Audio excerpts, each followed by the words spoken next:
चले गेले सैया हम दिल्ली सखी दिल्ली सखी दिल्ली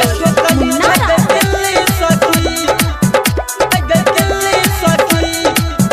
की कहबोगे देवरा के रहन रतिया में कैले बागे गजन रतिया में सखी सुना गजन की कहबोगे देवरा के रहन रतिया में कैले बागे गजन हमर चढ़ली जवानी देले कई गे उतारी हमर चढ़ली जवानी देले कई गे उतारी टूटे दर्द से कमर सखी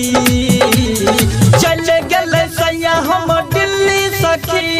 देवरे ठोकई छबे दिल्ली सखी चले गेले सैया हम दिल्ली सखी देवरे ठोकई छबे दिल्ली सखी चले गेले सैया हम दिल्ली सखी दिल्ली सखी देवरे ठोकई छबे दिल्ली सखी दिल्ली सखी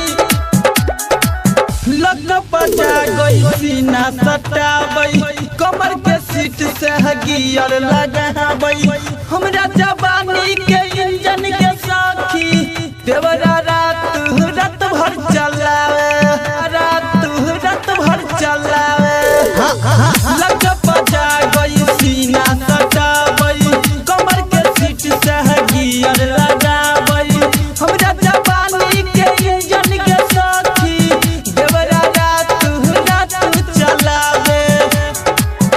सैया चले गेले दिल्ली ओकरा मौका गेले मिली सैया चले गेले दिल्ली ओकरा मौका गेले मिली उत्तम जाल लुटै छै सखी चले गेले सैया हम दिल्ली सखी देवरे ठोकई छै दिल्ली सखी चले गेले सैया हम दिल्ली सखी देवरे ठोकई छै दिल्ली सखी चले गेले सैया हम दिल्ली सखी दिल्ली सखी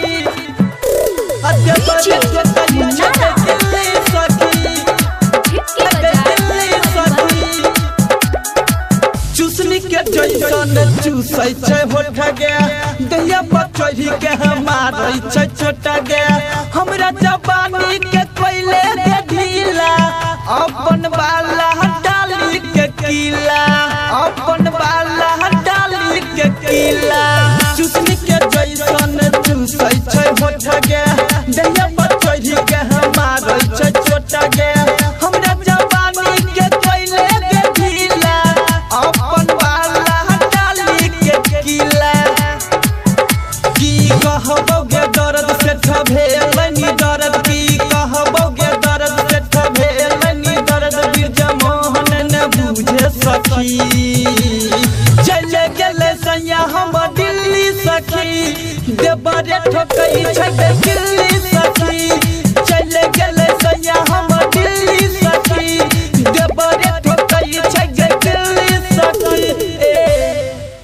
स्टूडियो रिकॉर्डिंग सेठ दीवाना कद्दू।